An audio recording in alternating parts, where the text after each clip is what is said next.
मेरे प्यारे देशवासियों, नमस्कार। मन की बात च फ्ही इक बारी तुंदा सभनें दा स्वागत है। अज्ज मन की बात दी शुरुआत अस भारत दी कामयाबी दे जिक्र कन्नै करगे। इस म्हीने दी शुरुआत च भारत इटली थमां अपनी इक बड़मुल्ली धरोहर गी आह्नने च कामयाब होआ ऐ। एह् धरोहर ऐ अवलोकितेश्वर पद्मपाणि दी 1000 ब'रे थमां बी मती परानी प्रतिमा। एह् मूर्ति किश ब'रे पैह्लै बिहार च गया जी दे देवस्थान कुंडलपुर मंदरै थमां चोरी होई गेई ही, पर नेकां जतनें दे बाद हून भारत गी एह् प्रतिमा वापस मिली गेई ऐ। इ'यां गै किश ब'रे पैह्लै तमिलनाडु दे वेल्लूर थमां भगवान आंजनेयर हनुमान जी हुंदी प्रतिमा चोरी होई गेई ही। हनुमान जी हुंदी एह् मूर्ति बी 600-700 ब'रे परानी ही। इस म्हीने दी शुरुआत च आस्ट्रेलिया च असेंगी एह् हासल होई, साढ़े मिशन गी मिली चुकी ऐ। साथियो, ज्हारें ब'रें दे साढ़े इतिहास च देसै दे कोने-कोने च इक थमां बधियै इक मूर्तियां म्हेशा बनदियां रेहियां। एह्दे च श्रद्धा बी ही, समर्थ बी हा, कौशल बी हा ते बन्न-सबन्नता कन्नै भरोचे दा हा। ते साढ़े हर मूर्तियें दे इतिहास च पराने समें दा असर बी नजरी औंदा ऐ। एह् भारत दी मूर्ति कला दी नायाब मिसाल ते ऐहियां गै, इंदे कन्नै साढ़ी आस्था बी जुड़ी दी ही। पर अतीत च बड़ी सारी मूर्तियां चोरी होइयै भारत थमां बाह्र जंदियां रेहियां। कदें इस मुल्ख च ते कदें उस मुल्ख च एह् मूर्तियां बेचियां जंदियां रेहियां ते उं'दे लेई ओह् ते छड़ी कलाकृति ही। ना उ'नेंगी ओह्दे इतिहास कन्नै लैना देना हा, श्रद्धा कन्नै लैना देना हा। इ'नें मूर्तियें गी वापस आह्नना भारत माता दे प्रति साढ़ी जिम्मेदारी ऐ। इ'नें मूर्तियें च भारत दी आत्मा दा, आस्था दा अंश ऐ। इंदा इक सांस्कृतिक ऐतिहासिक म्हत्तव बी ऐ। इस जिम्मेदारी गी समझदे होई भारत ने अपने जतन बधाए ते एह्दा कारण इब्बी होआ जे चोरी करने दी जेह्ड़ी प्रवृत्ति ही, ओह्दे च बी इक डर पैदा होआ।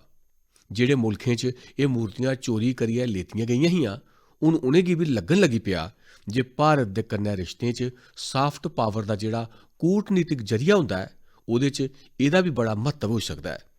की जे एह्दे कन्नै भारत दियां भावनां जुड़ी दियां न, भारत दी श्रद्धा जुड़ी दी ऐ ते इक चाल्ली कन्नै लोकें कन्नै सरबंधें च बी एह् बड़ी ताकत पैदा करदा ऐ। हून तुसें किश दिन पैह्लें दिक्खेआ होग, काशी थमां चोरी होई दी माता अन्नपूर्णा देवी हुंदी प्रतिमा बी वापस आह्नी गेई ही। एह् भारत दे प्रति बदला करदे वैश्विक नजरिये दी गै मिसाल ऐ। ब'रे 2013 तक्कर करीब 13 प्रतिमा भारत आइयां हियां, पर पिछले 7 ब'रें च 200 कोला मती बड़मुल्ली प्रतिमाएं गी भारत कामयाबी दे कन्नै वापस आह्नी चुके दा ऐ। अमरीका, Britain, Holland, France, Canada, Germany, Singapore ने किन्ने गै मुल्खें भारत दी इस भावना गी समझेआ ऐ ते मूर्तियां वापस आह्नने च साढ़ी मदद कीती ऐ। मैं पिछले ब'रे सितंबर च जिसलै अमरीका गेआ हा, तां उत्थै मिगी बड़ी परानी केई सारी प्रतिमा ते सांस्कृतिक म्हत्तव दियां नेकां चीजां हासल होइयां। मुल्ख दी जिसलै कोई बड़मुल्ली धरोहर वापस थ्होंदी ऐ, तां स्वाभाविक गै इतिहास च श्रद्धा रक्खने आह्ले, पुरातत्व च श्रद्धा रक्खने आह्ले, आस्था ते संस्कृति दे कन्नै जुड़े दे लोक ते इक हिंदुस्तानी दे नातै असें सभनें गी संदोख मिलना बड़ा स्वाभाविक ऐ। साथियो, भारती संस्कृति ते अपनी धरोहर दी गल्ल करदे होई में अज्ज तुसें गी मन की बात च द'ऊं लोकें कन्नै मिलवाना चाह्न्नां। इ'नें दिनें फेसबुक, ट्विटर ते इंस्टाग्राम पर तंजानिया दे द'ऊं भ्राऽ भैन किली पॉल ते उं'दी भैन नीमा एह् बड़ी चर्चा च न ते मिगी पक्का भरोसा ऐ तुसें बी उं'दे बारे च पक्क गै सुने दा होग। उं'दे अंदर भारती संगीत गी लेइयै इक जुनून ऐ, इक दीवानगी ऐ ते इस्सै वजह करी ओह् मते लोकप्रिय बी हैन। लिप सिंक दे उं'दे तरीकें थमां पता लगदा ऐ जे एह्दे लेई ओह् किन्नी मती मेहनत करदे न। हाल च गै गणतंत्र दिवस दे मौके पर साढ़ा राश्ट्रगान जनगण मन गांदे होई उं'दा वीडियो बड़ा वायरल होआ हा। किश दिन पैह्लै उ'नें लता दीदी हुंदा इक गाना गाइयै उ'नेंगी बी भावें भरोची श्रद्धांजलि बी दित्ती ही। मैं इस अद्भुत रचनात्मकता लेई इ'नें दौनें भ्राऽ भैन किली ते नीमा हुंदी बड़ी सराह्ना करना। किश दिन पैह्लै तंजानिया च भारती दूतावास च इ'नेंगी सम्मानित बी कीता गेआ ऐ। भारती संगीत दा जादू गै किश ऐसा ऐ जेह्ड़ा सभनें गी मोही लैंदा ऐ। मिगी चेता ऐ किश ब'रे पैह्लै दुनिया दे 150 थमां मते मुल्खें दे गायकें संगीतकारें अपने मुल्ख च अपनी अपनी वेशभूषा च पूजनीय बापू हुंदा प्यारा महात्मा गांधी हुंदा प्यारा भजन वैष्णव जन गाने दा कामयाबी कन्नै प्रयोग कीता हा। अज्ज जिसलै भारत अपनी आज़ादी दे 75वें ब'रे दा महत्वपूर्ण पर्व बना करदा है तां देश भगती दे गीतें गी लेइयै भी ऐसे प्रयोग कीते जाई सकदे न जित्थै विदेशी बसनीकें गी उत्थूं दे मशहूर गायकें गी भारती देश भगती दे गीत गाने लेई साद्दा देओ। इन्ना गै नेईं, जेकर तंजानिया च केली ते नीमा भारत दे गीतें गी इस चाल्ली कन्नै लिप सिंक करी सकदे न तां क्या मेरे देसै च साढ़े देसै दी केईं भाशाएं च केईं चाल्ली दे गीत न। क्या अस कोई गुजराती बच्चे तमिल गीत पर करन, कोई केरल दे बच्चे असमिया गीत पर करन, कोई कन्नड़ बच्चे जम्मू कश्मीर दे गीतें पर करन। एक ऐसा माहौल बनाई सकने अस जेह्दे च एक भारत श्रेष्ठ भारत अस अनुभव करी सकगे। इन्ना गै नेईं, अस आज़ादी दे अमृत महोत्सव गी इक नमें तरीके कन्नै पक्क गै मनाई सकने आं। मैं देसै दे नौजवानें गी अपील करना, आओ जे भारती भाशाएं दे जेह्ड़े लोकप्रिय गीत न उंदा तुस अपने तरीके कन्नै वीडियो बनाओ। बड़े लोकप्रिय होई जागे तुस ते देसै दी बन्न सबन्नताएं कन्नै नमीं पीढ़ी वाकफ होग। मेरे प्यारे देशवासियो, हुनै किश दिन पैह्लै गै असें मातृभाशा दिवस मनाया। जेह्ड़े विद्वान लोक न ओह् मातृभाशा शब्द कुत्थुआं आया, एह्दी उत्पत्ति कि'यां होई, इसी लेइयै बड़े अकैडमिक इनपुट देई सकदे न। मैं ते मातृभाशा लेई इ'यै आखगा जे जि'यां साढ़े जीवन गी साढ़ी माता घड़दी ऐ उ'आं गै मातृभाशा बी साढ़े जीवन गी घड़दी ऐ। माता ते मातृभाशा दौनें मिलियै जीवन दी बुनियाद गी मजबूत बनांदे न, चिरंजीव बनांदे न। जि'यां अस अपनी माता गी नेईं छोड़ी सकदे उ'आं गै अपनी मातृभाशा गी बी नेईं छोड़ी सकदे। मिगी ब'रें पैह्ले दी इक गल्ल चेता ऐ। जिसलै मेरा अमरीका जाना होआ तां बक्ख बक्ख परोआरें च जाने दा मौका मिलदा हा। जे इक बारी मेरा इक तेलुगु परोआर च जाना होआ ते मिगी इक बड़ी खुशी दा नज़ारा उत्थै दिक्खने गी मिलेआ। उ'नें मिगी दस्सेआ जे असें लोकें परोआर च नियम बनाया ऐ जे किन्ना गै कम्म की निं होऐ, पर जेकर अस शैह्रै दे बाह्र नेईं आं तां परोआर दे सब्भै सदस्य रातीं दी रुट्टी मेजै पर बेहियै किट्ठे खागे ते दूआ रातीं दी रुट्टी दे मेज पर लाजमी तौर पर हर कोई तेलुगु भाशा च गै बोलग। जेह्ड़े बच्चे उत्थै पैदा होए हे उं'दे लेई बी एह् नियम हा। अपनी मातृभाशा दे प्रति एह् प्रेम दिक्खियै इस परोआर थमां में बड़ा प्रभावित होआ हा। साथियो, आज़ादी दे 75 ब'रे परैंत बी किश लोक ऐसे मानसिक द्वंद च जिया करदे न जेह्दे कारण उ'नेंगी अपनी भाशा, अपने पहनावे, अपने खान पान गी लेइयै इक झिझक होंदी ऐ, जिसलै कि दुनिया च कुतै होर नेहा नेईं ऐ। साढ़ी मातृभाशा ऐ, असेंगी उसी मान्नै कन्नै बोलना लोड़चदा ते साढ़ा भारत ते भाशाएं दे मामले च इन्ना सग्गोसार ऐ जे ओह्दी तुलना गै निं होई सकदी। साढ़ी भाशाएं दी सभनें शा बड्डी खूबसूरती एह् ऐ जे कश्मीर थमां कन्याकुमारी तक्कर, कच्छ थमां कोहिमा तक्कर सैंकड़ां भाशा, हज़ारां बोलियां इक दुए थमां बक्ख पर इक दुए च रची पची दियां न। भाशा केई, भावना इक। सदियें थमां साढ़ी भाशां इक दुए थमां सिखदे होई अपने आपै गी परिष्कृत करदियां रेहियां न, इक दुए दा विकास करै करदियां न। भारत च दुनिया दी सभनें शा परानी भाशा तमिल ऐ ते इस गल्लै दा हर भारती गी गर्व होना लोड़चदा जे दुनिया दी इन्नी बड्डी विरासत साढ़े कोल ऐ। उस्सै चाल्ली कन्नै जिन्ने पराने धर्मशास्त्र न उंदी अभिव्यक्ति बी साढ़ी संस्कृत भाशा च ऐ। भारत दे लोक करीब 121 यानी असेंगी गर्व होग 121 किस्म दी मातृभाशाएं कन्नै जुड़े दे न ते इंदे च 14 भाशा ते ऐसियां न जेह्ड़े 1 करोड़ थमां भी मते लोक रोजमर्रा दी जिंदगी च बोलदे न। यानी जिन्नी केईं यूरोपी मुल्खें दी कुल आबादी नेईं ऐ ओह्दे शा मते लोक साढ़े इत्थै बक्ख बक्ख 14 भाशाएं कन्नै जुड़े दे न। ब'रे 2019 च हिंदी दुनिया दी सभनें शा मती बोली जाने आह्ली भाशाएं च 3 नंबर पर ही। इस गल्लै दा बी हर भारती गी गर्व होना लोड़चदा। भाशा छड़ी अभिव्यक्ति दा गै जरिया नेईं ऐ, सगुआं भाशा समाज दी संस्कृति ते विरासत गी भी सहेजने दा कम्म करदी ऐ। अपनी भाशा दी विरासत गी सहेजने दा ऐसा गै कम्म सूरीनाम च सुरजन प्रोही जी करा करदे न। इस म्हीने दी 2 तरीक गी ओह् 84 ब'रे दे होए न। उंदे पूर्वज बी ब'रें पैह्लै हज़ारें श्रमिकें दे कन्नै रोजी रुट्टी आस्तै सूरीनाम गे हे। सुरजन प्रोही जी हिंदी च बड़ी शैल कविता लिखदे न। उत्थें दे राश्ट्री कवियें च उंदा नांऽ लैता जंदा ऐ। यानी अज भी उंदे दिलै च हिंदुस्तान धड़कदा है, उंदे कम्में च हिंदुस्तानी मिट्टी दी खुशबू है।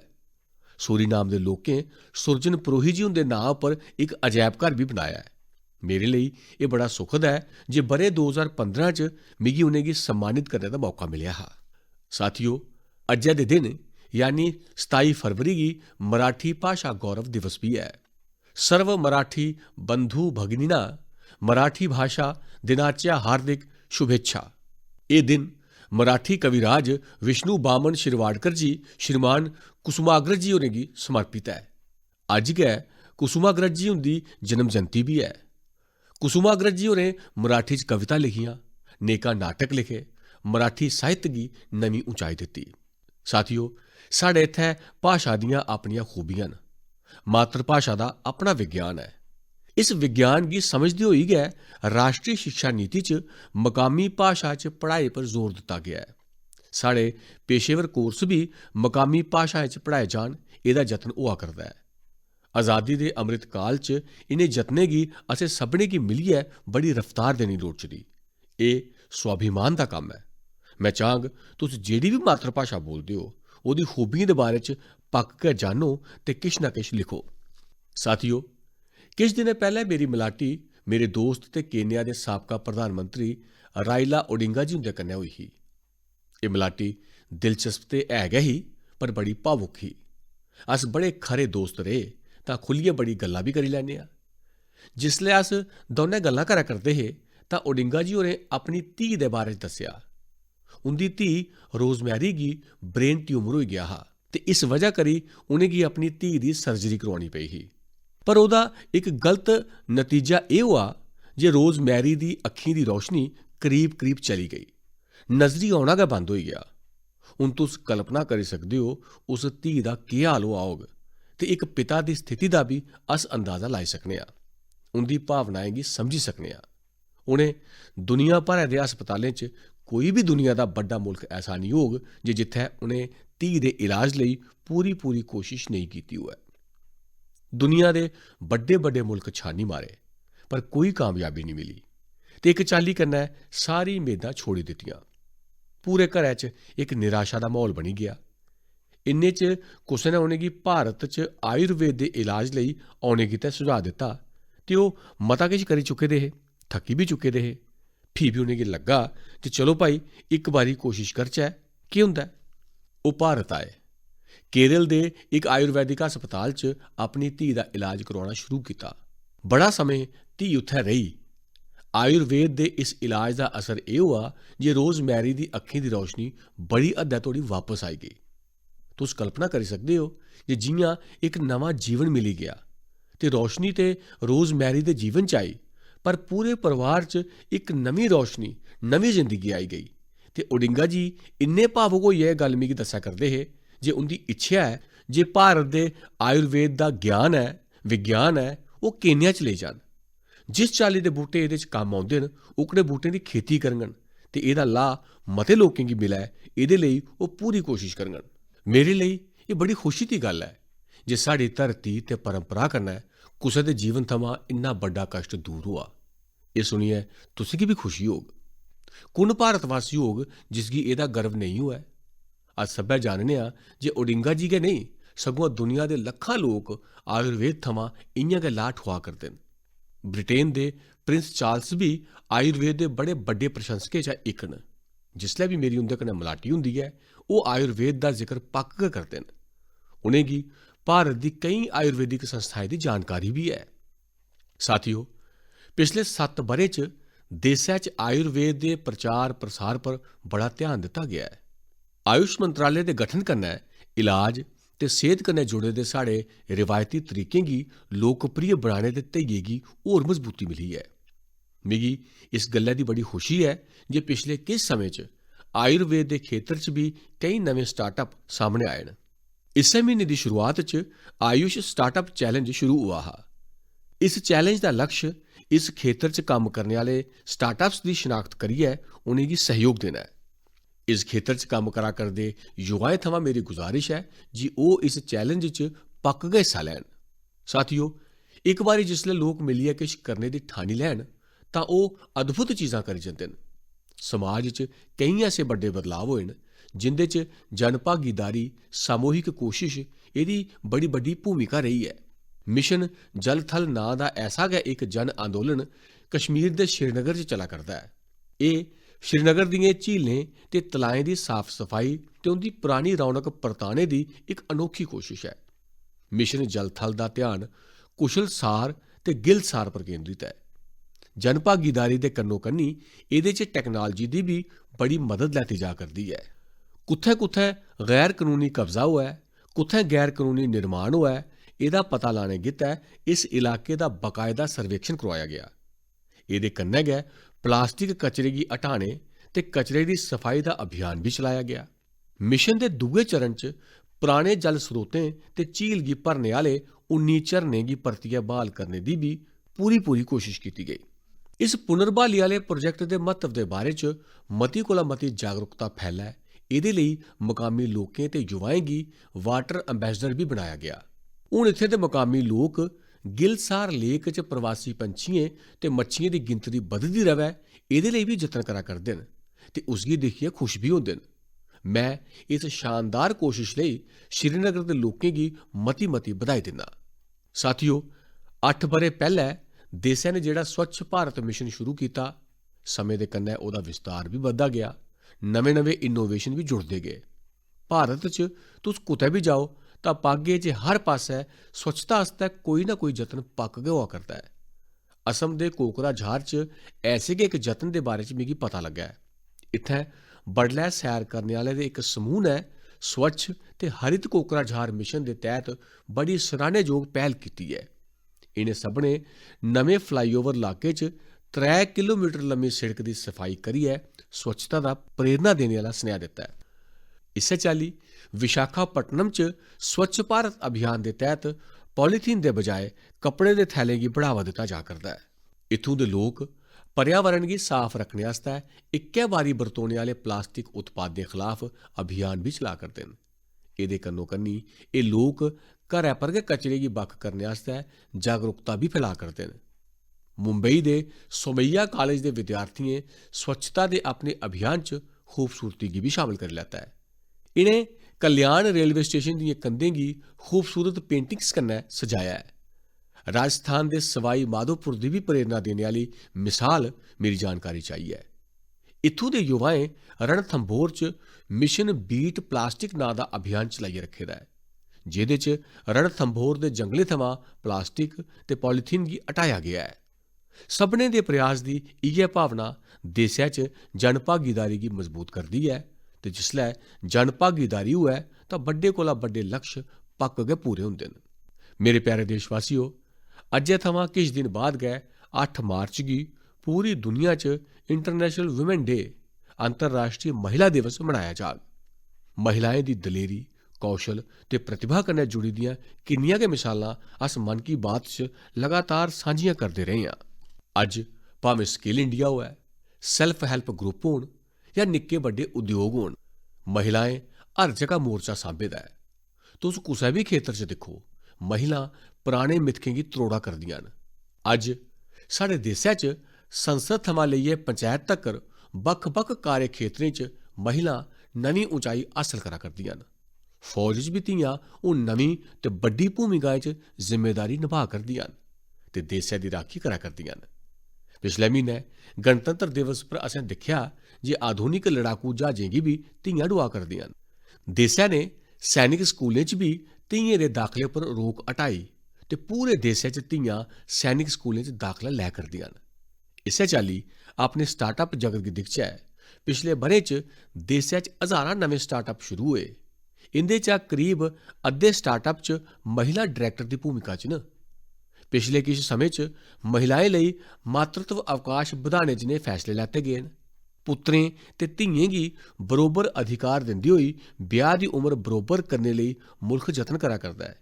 एह्दे कन्नै हर खेतर च महिलाएं दी भागीदारी बधा करदी है। तुस देसै च इक होर बड्डा बदलाव भी होंदा दिक्खा करदे होगे। एह् बदलाव है साढ़े समाजी अभियानें दी कामयाबी।